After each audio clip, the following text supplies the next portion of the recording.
Hey everybody! Have you heard the news about the OCC approving the use of stablecoin by banks? Have you wondered, what's this mean to the banking industry and to electronic payments? I've got some answers for you if you stay tuned.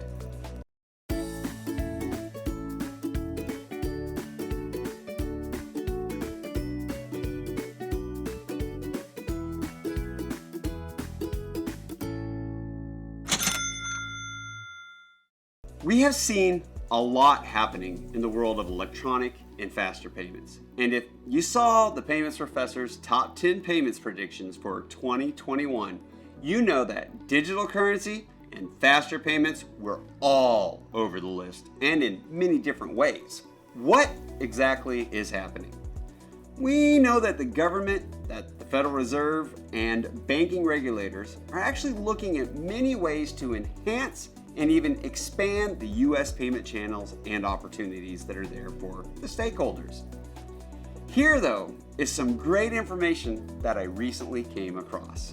I want to share a few quotes with you, so let's get started with this one. The Federal Reserve System has endorsed the development of vast nationwide network of computers to transfer money from one person to another. Now, I know you probably went right away, Payments Professor, you said the Federal Reserve, but this is supposed to be about the OCC. And you'd be correct, but just hold on, because there's more.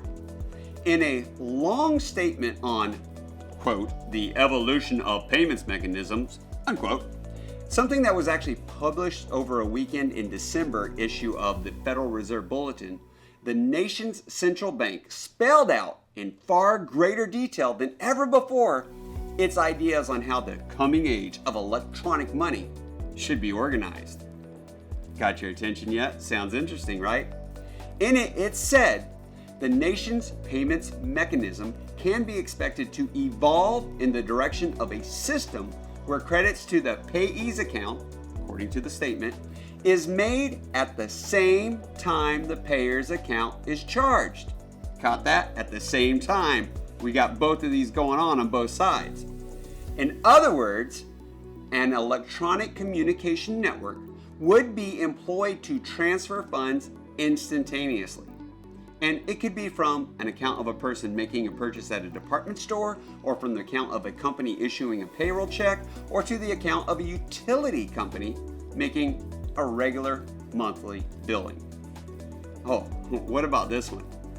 At the ultimate, the Federal Reserve indicated every home could in effect be a branch bank in the age of electronic money through the installation of a computer terminal that would be interconnected with a national money transfer network. There was also a reference to a satisfactory degree of security. That appeared to be an indication that the government, even in these early stages, is concerned that electronic money may have an inevitable accompaniment of the threat of a new generation of electronic bank robbers who would attempt to use their knowledge of the computer technology to their own benefit. Oh, I got a little bit more before I lay this one out for you though, because here's another one.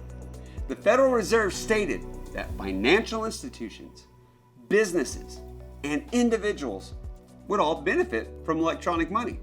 There's no doubt that I agree with this one. Businesses would be able to use instantaneous funds transfers to significantly simplify corporate funds management. And float, the period during which, under the present payments mechanisms, checks are outstanding but not yet presented for payment. Well, people use the money in weird ways. Well, they would be kind of gone. They would largely disappear and not be a significant factor to consider in determining, what funds are actually usable. Now, this is one of my favorites, and I'll tell you, it's the last one before I go in and tie everything together and get on to the stablecoin discussion.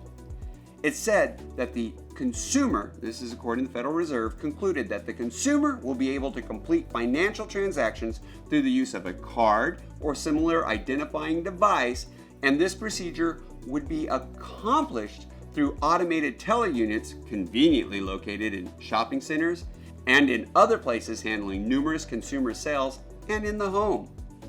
All great information, right? Again, none of that is mine. In fact, the interesting thing is, all of this is from a New York Times article from 1973. That's right, I said a New York Times article from 1973. It was titled, Electronic Money Units Are Backed by Reserve by H. Erich Heinemann, published January 2nd, 1973. They get all the credit on this one. I happened to come across this article because a friend and colleague of mine, Brian Lavender, he posted it on LinkedIn. And if you're not following Brian, you should be. He keeps up with the history of payments, what's the future's looking like, great opinions. Well, he happened to post it at the same time that the news on the usage of stablecoin came out from the OCC. And it had me thinking just how way back in 1973, the way we were looking at electronic payments and what is now known the ACH network has incredible similarities to how we're viewing and even commenting on faster payments, digital currencies, cryptocurrencies. Well, what's going to happen next? Well, time will tell. And if you tune in for the next part of this class, we're going to go into what stablecoin is and what was in the OCC announcement and what else is happening. But for now, class dismissed.